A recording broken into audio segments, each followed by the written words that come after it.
First అయితే ఒక pan అనేది మనం పెట్టేసుకొని ఆయిల్ అయితే వేసుకుందాము. సో ఆయిల్ వేడెక్కాక కొంచెం ఆవాలు, జీలకర్ర,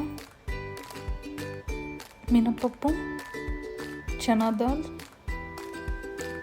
అలానే ఒక 3 ఎండుమిర్చి ఇవన్నీ వేసుకొని అయితే లో ఫ్లేమ్లో మనం పోపు అయితే పెట్టుకోవాలి. ఈ విధంగా పోపు అనేది అయ్యాక వెల్లుల్లిపాయ, అలానే కరివేపాకు వేసుకొని అయితే ఫ్రై చేసుకోవాలి.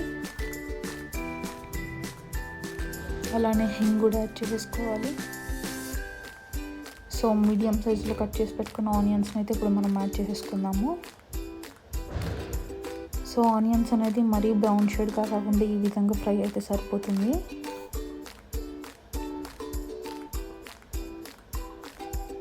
మనం ముందుగానే కట్ చేసి పెట్టుకున్న బెండి అయితే మనం ఇప్పుడు ట్రాన్స్ఫర్ చేసుకుందాము. సో ఇలా అయితే మనం తిప్పేసుకొని మూత అయితే పెట్టుకొని మగ్గించుకుందామండి. సో మధ్య మధ్యలో ఇలా తిప్పుకుంటూ లో ఫ్లేమ్ మీద అనేది మనం కుక్ చేసుకోవాలి. సో బెండి అనేది మగ్గుతున్నప్పుడు ఈ విధంగా గమ్మీగా అయితే ఫామ్ అవుతుంది. సో అది త్వరగా పోవాలంటే మనము కొంచెం హాఫ్ స్లైస్ లెమన్ యాడ్ చేసుకొని మిక్స్ చేసుకొని అలానే లిడ్ అనేది క్లోజ్ చేసుకుంటే కొంచెంసేపు ఒక 5 మినిట్స్లో అయితే మనకి ప్రాపర్గా ఆ గమ్మంతా పోయి బెండి అయితే త్వరగా అనేది బాయిల్ అవుతుంది. సో లెమన్ లేని వాళ్ళు కర్డ్ని కూడా ఒక 1 స్పూన్ యాడ్ చేసుకొని మిక్స్ చేసుకుంటే సరిపోతుందండి. ఇప్పుడు మీరు చూసారు కదా గమ్మీ టెక్స్చర్ అంతా అయితే పోయింది.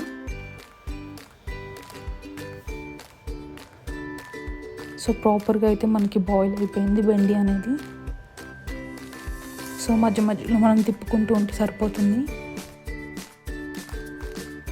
సో బెండి అనేది బాగా మగ్గాక మనమైతే సాల్ట్ అనేది తగినంత యాడ్ చేసేసుకుందాము. అలానే మిక్స్ చేసుకోవాలి. అలానే చిల్లీ పౌడర్ తగినంత, అలానే ధనియాల పొడి ఇవన్నీ అయితే యాడ్ చేసుకొని మనమైతే తిప్పుకుంటూ ఉండాలండి.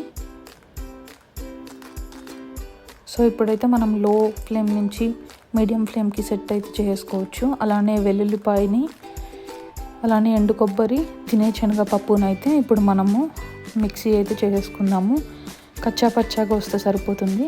చూడండి ఈ విధంగా అయితే రఫ్గా ఉండాలి. సో ఇప్పుడు మీరు చూసినట్లయితే బెండి అనేది బాగా అయితే ఫ్రై అయిపోయిందండి. సో ఇంకా మనమైతే ఇప్పుడు ఈ పౌడర్ని అయితే యాడ్ చేసుకుందాము.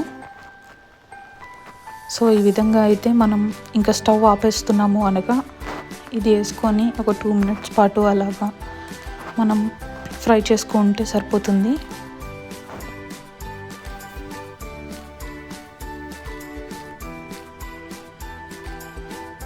సో నేనైతే బెండిని ఫస్ట్ బాగా వాష్ చేసేసుకొని ఒక క్లాత్తో బాగా డ్రై చేసేసుకొని అయితే నేను బెండిని అనేది కట్ చేసుకొని ఒక 1/2 అవర్ తర్వాత అయితే కుకింగ్ అనేది స్టార్ట్ చేస్తానండి.